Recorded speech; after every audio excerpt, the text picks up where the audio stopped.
els gats i les rates. El comandant de la plaça era el general Álvarez de Castro, que va ordenar resistir com fos i va rebutjar tots els oferiments de rendició honorable que li van presentar els francesos.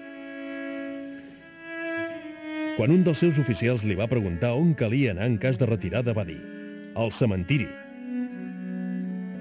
Des d'aleshores, els historiadors oficials han parlat de la immortal Girona.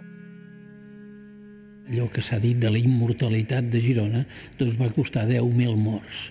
I 10.000 morts és una immortalitat bastant curiosa, no?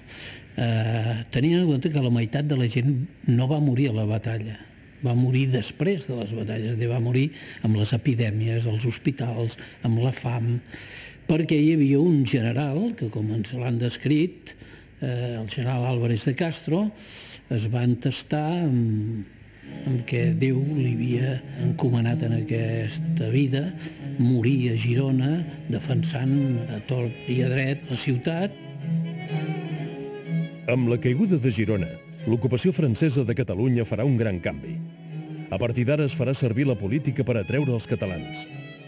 A principis del 1810, Napoleó, descontent amb la manera com el seu germà Josep I portava la guerra, decreta la separació de les províncies del nord de l'Ebre de la resta d'Espanya.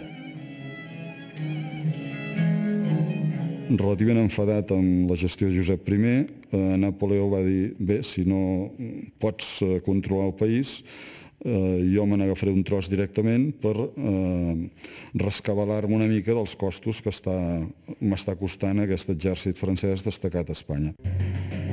Per Catalunya, Napoleó té plans concrets. En una carta enviada al seu ministre de la Guerra, dona ordres perquè s'arborin els estandards francès i català en lloc de l'espanyol i confessa la seva intenció d'unir Catalunya a França. El vencedor de Girona, el mariscal Augereau, és nomenat governador de Catalunya. En una proclama en francès i català, Augereau intenta convèncer dels avantatges de dependre de l'imperi francès. Catalans, vainqueurs d'Athènes et néopatrie, votre commerce d'Orient s'est rétabli. La patrie catalane renaîtra de ses cendres. Sense canals, sense camins, sense ports. Heu fet prodigis amb la vostra indústria. Calculeu a quin grau de glòria podeu pervenir sota el govern il·lustrat i paternal de Napoleó el Gran, el nou Carlemany.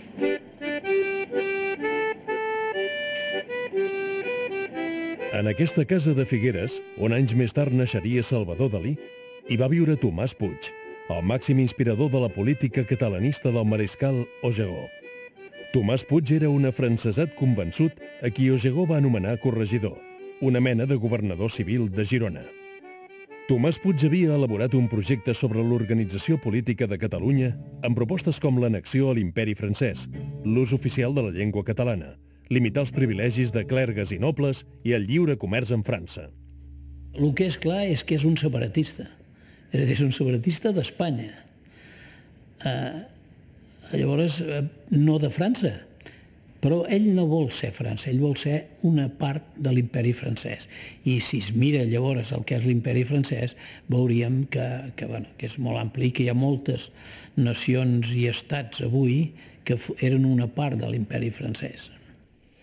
Els francesos van fer oficial el català i van publicar en català i francès el Diari de Barcelona i la Gaceta de Girona.